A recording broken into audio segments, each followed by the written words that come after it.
오늘 성경 말씀 요한복음 2장 12절에서 22절까지 말씀입니다. 요한복음 2장 12절에서 22절까지 말씀 제가 봉독하겠습니다.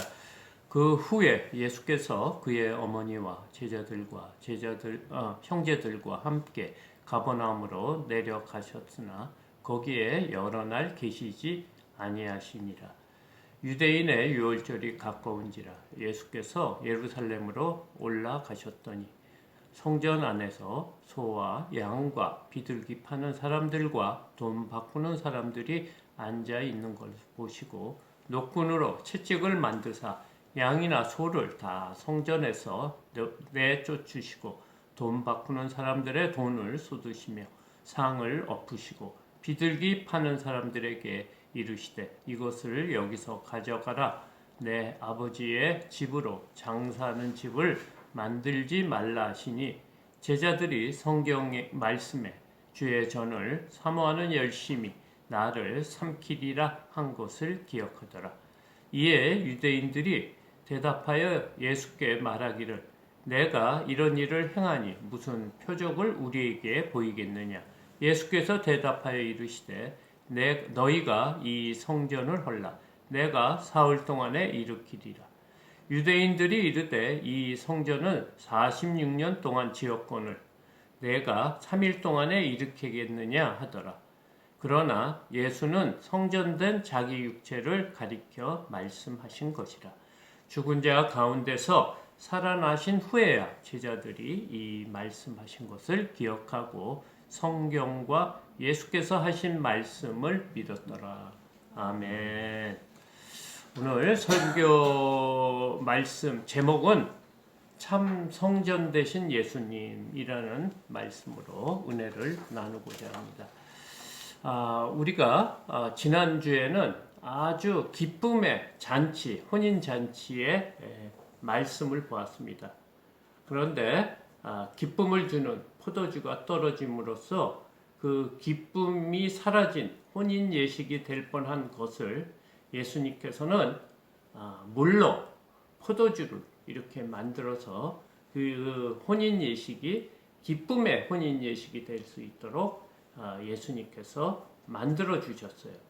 그래서 그것을 통해서 예수님은 인간의 한계를 말씀하셨습니다. 그러니까 너희가 지키고 있는 율법의 한계, 그러니까 정결 예식에 쓰는 돌 항아리 6개. 그 의미가 뭐냐면 완전수인 7에서 하나가 부족한 6개의 돌 항아리 물로 완전한 예수님의 피의 상징인 어린 양, 하나님의 어린 양이 되신 그 상징인 물로 그 포도주를 만든 거예요. 그러니까 정결 예식 때 쓰는 너희가 너의 힘으로 죄를 사하기 위해서 노력하는 의인이 되고자 하는 그런 율법으로는 사할 수가 없기 때문에 그 포도주, 예수님의 피를 상징하는 포도주를 만들므로써 우리가 영원히 누릴 하나님의 천국잔치의 풍요롭고 영원성을 말해 주셨습니다. 그 혼인잔치를 통해서 우리가 장차 누릴 하나님과의 혼인잔치에 참석하는 그런 기쁨을 보여주셨습니다. 그리고 예수님은 누구시다? 하나님의 어린 양. 유월절에 어린 양이 돼서 우리 죄를 위해서 십자가에 달려 죽으실 어린 양이라는 말씀을 지난주에 보았습니다. 오늘 이와 정반대로 기뻐하고 즐거워해야 그런 장소를 말을 하는데요. 12절을 보면 그 후에라고 시작하고 있습니다. 그러니까 그 후라는 것은 가나 혼인잔치에서 표적을 일으킨 후에 예수께서 12절에 그 어머니와 형제들과 제자들과 함께 가버나움으로 내려갔으나 거기에 여러 날 계시지 아니하시니라 이렇게 말해요. 그러니까 그 후에 혼인잔치가 끝나고 가버나움에 다 이렇게 내려갔는데 예수님께서는 그 가버나움에 오래 계시지 않았다. 이런 말씀을 하고 있어요. 13절을 보니까 유대인의 유월절이 가까운지라 예수께서 예루살렘으로 올라가셨더니, 그러니까 이제 곧 유월절이 이제 가까우니까 다가오는 거예요. 명절이. 그 유월절이라는 것은 유대인이 3대 명절 중에 하나입니다. 굉장히 뭐라고 할까, 큰 명절이죠. 그러니까 3대 명절이 뭐냐, 유월절, 칠칠절, 초막절입니다.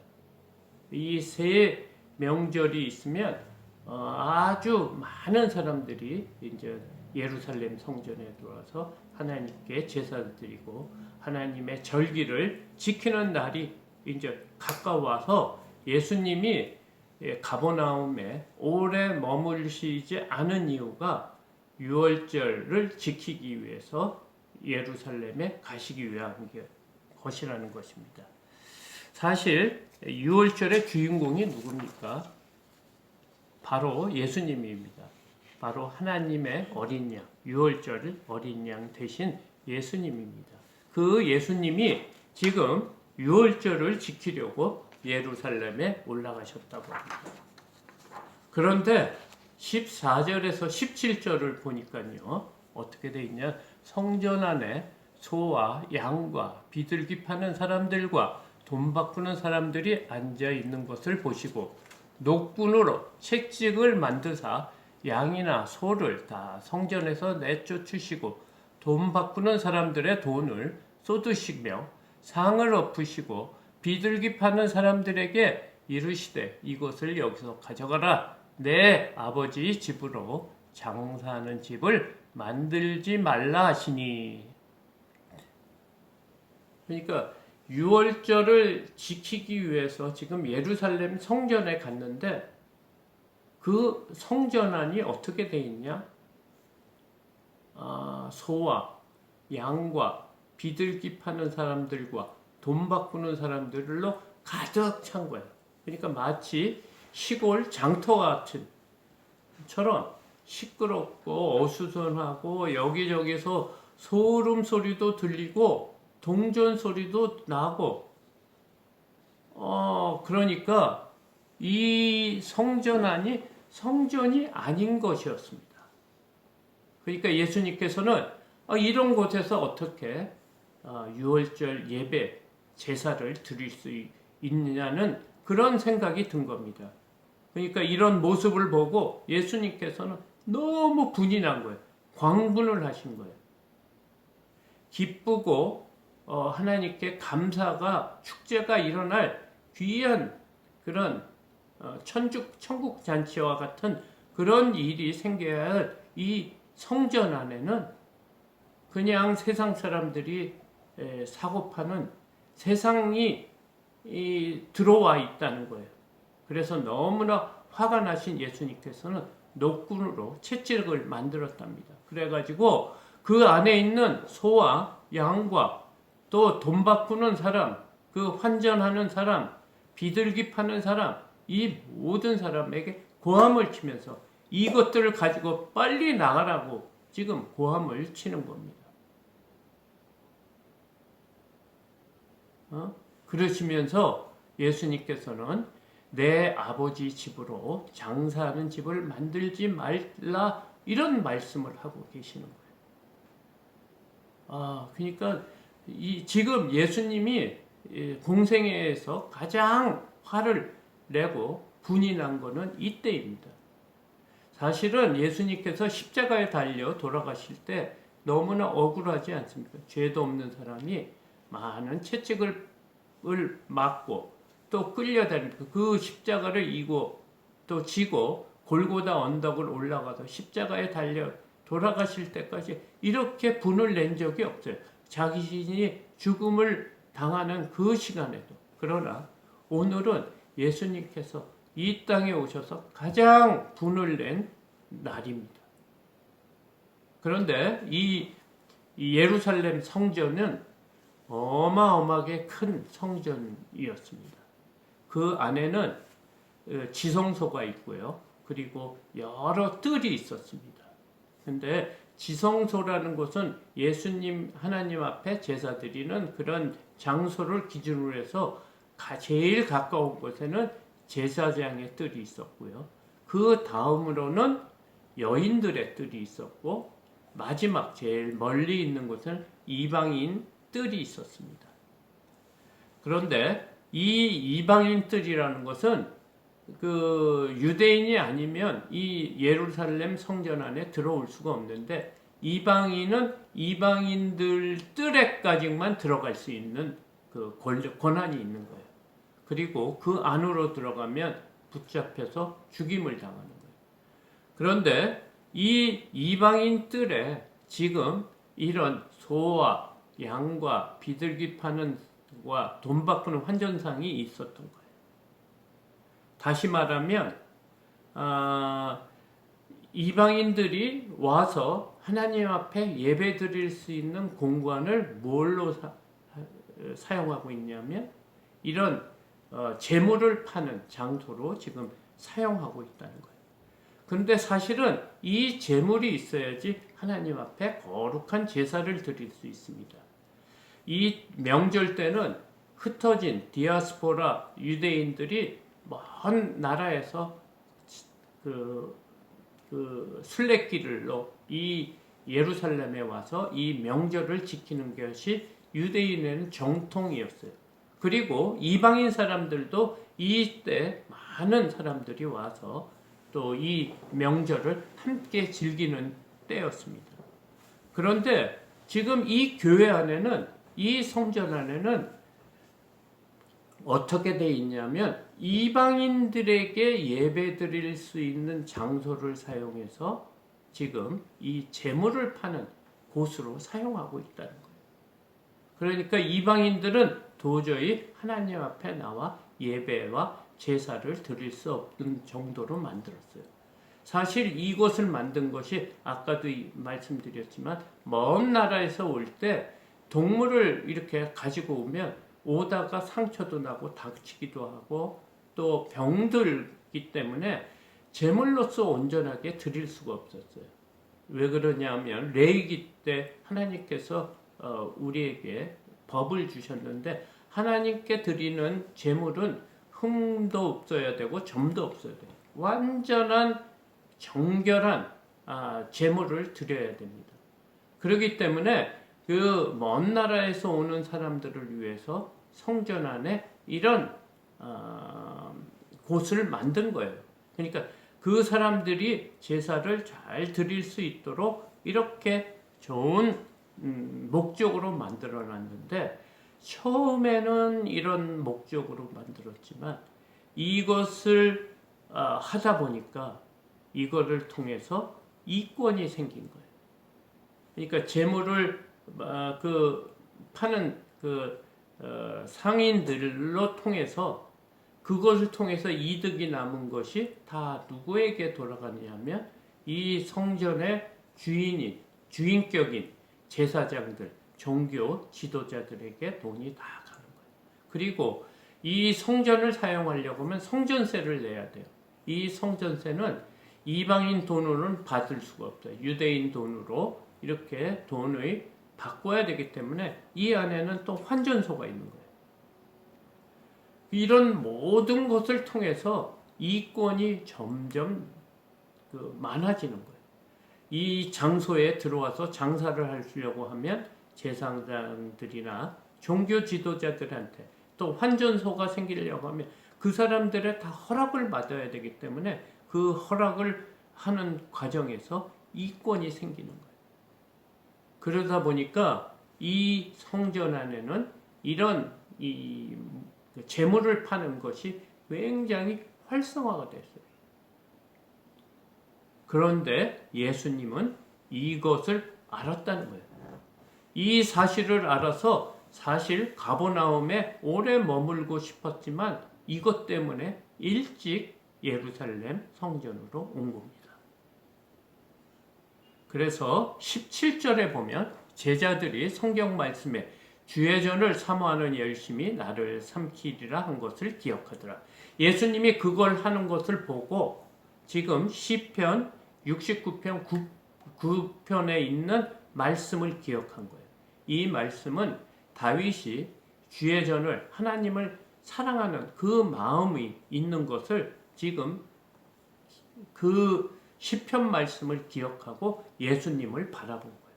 예수님이 이 성전을 얼마나 사랑하고 있는지 그 열심히 자신을 삼키고 있다. 이렇게 말하고 이렇게 느낀 거예요. 그러니까 이전에는 어떤 사람도 이런 일에 이렇게 시도한 적이 없었다는 거예요. 이것을 멈추게 하는 과감한 행동을 하는 사람이 없었는데 예수님께서 지금 이 행동을 보고 이 하나님의 전을 얼마나 사랑하는지 기억하고 있었다는 거예요. 그러면서 예수님께서는 오늘 요한복음에는 내 아버지 집으로 장사하는 집을 만들지 말라고 이렇게 말씀하셨고, 다른 복음에서는 이 내 집은 만민이 기도하는 집이다. 그런데 너희들은 이 내 집을 강도의 소굴로 만들었다고 말씀하셨습니다.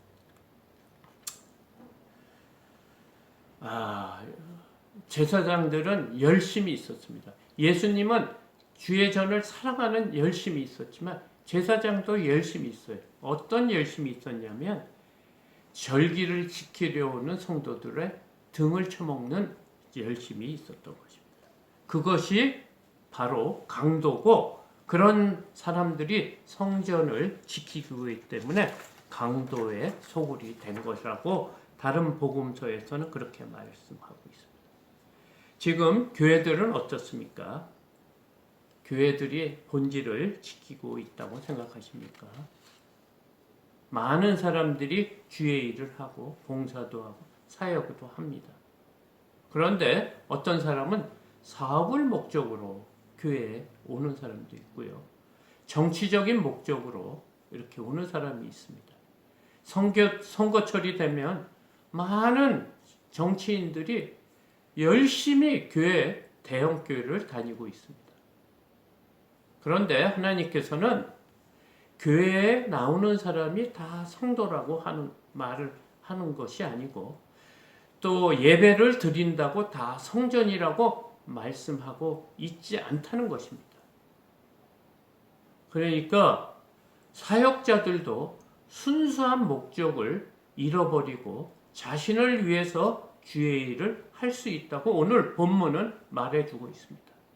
다른 말로 성도들도 마찬가지로 교회를 이용해서 무슨 이익을 얻고 자신의 욕심을 취하기 위해서 교회를 다니고 있다는 거예요. 근데 지금 오늘 본문 말씀은 뭐라고 하고 있습니다?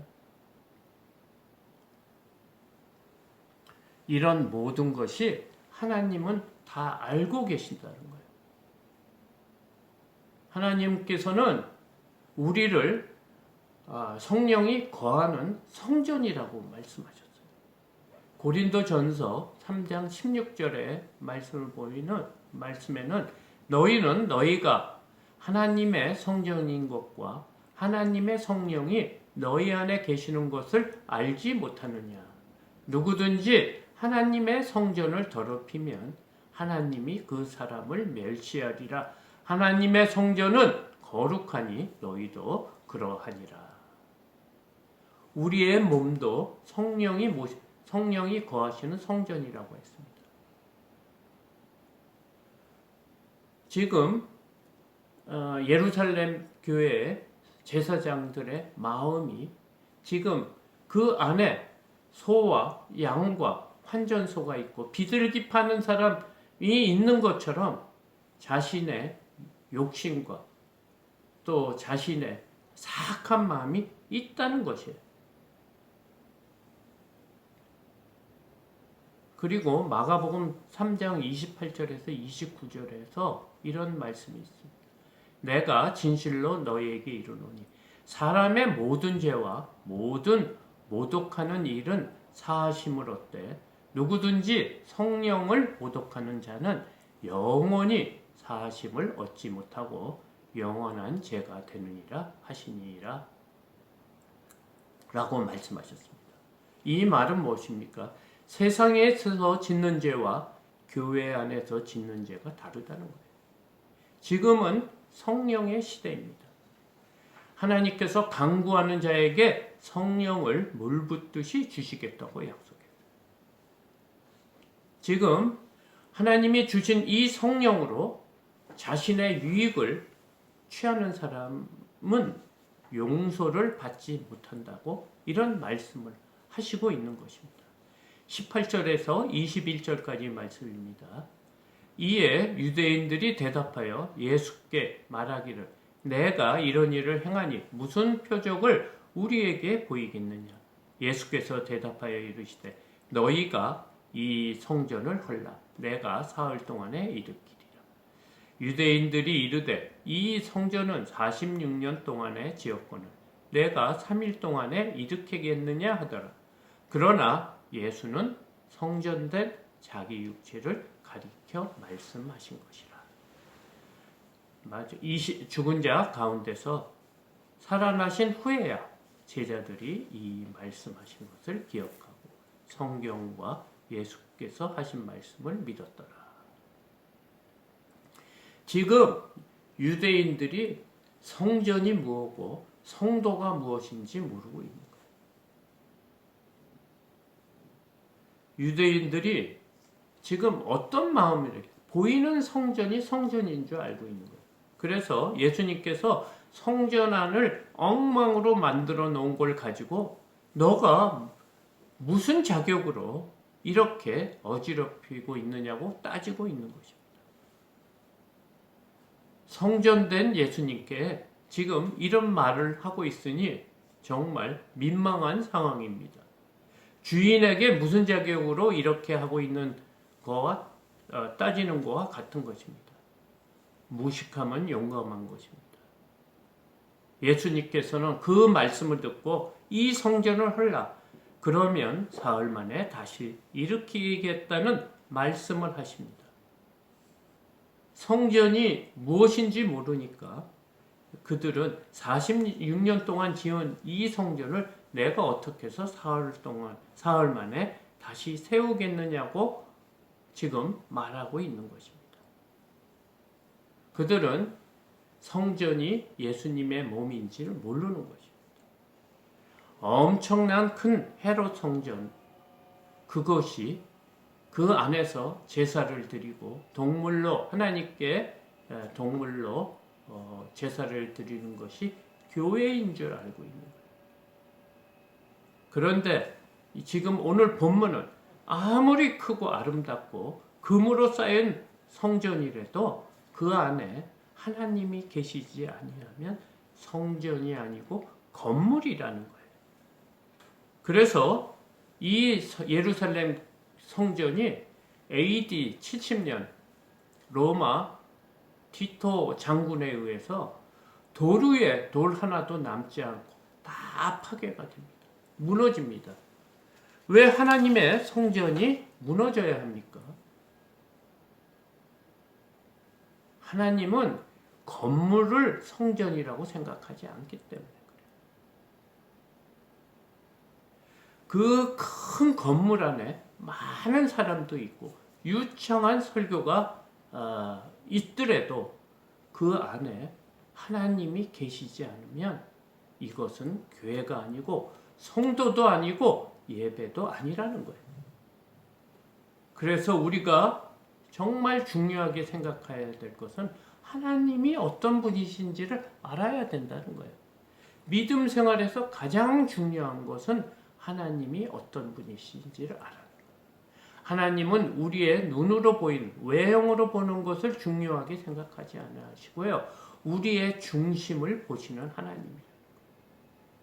우리는 성전의 건물이나 사람들의 숫자나 성도의 숫자나 또 아주 유창한 설교의 말씀에 끌려 교회를 다니지만 하나님이 보는 기준은 그것이 아니라는 거예요. 우리 중심에 무엇이 있느냐가 중요한 포인트라고 합니다.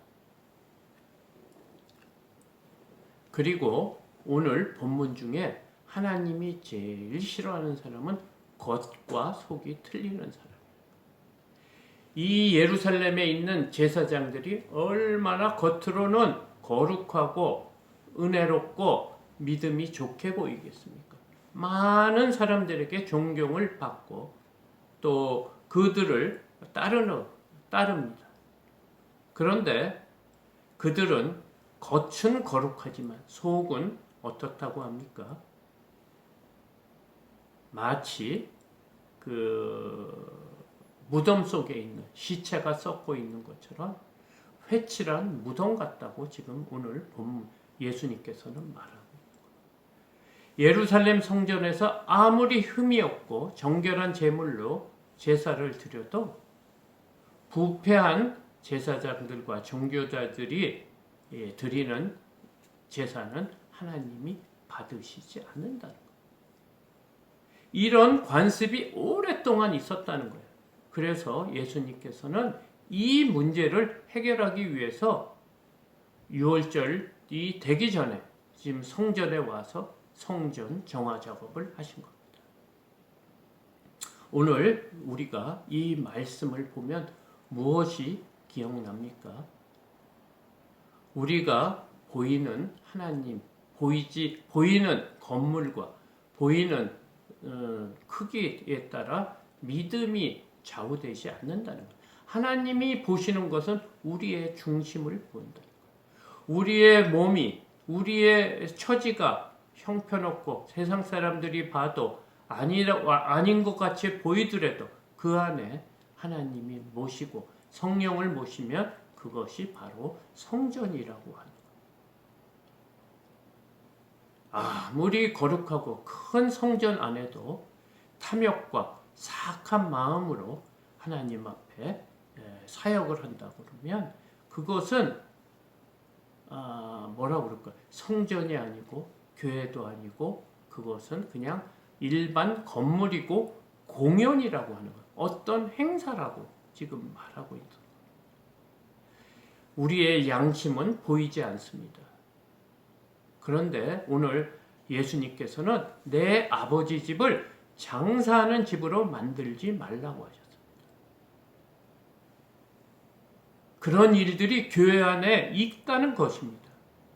교회 안에서 이루어지는 여러 가지 일들이 장사꾼처럼 하고 있는지 없는지를 살피라는 것입니다.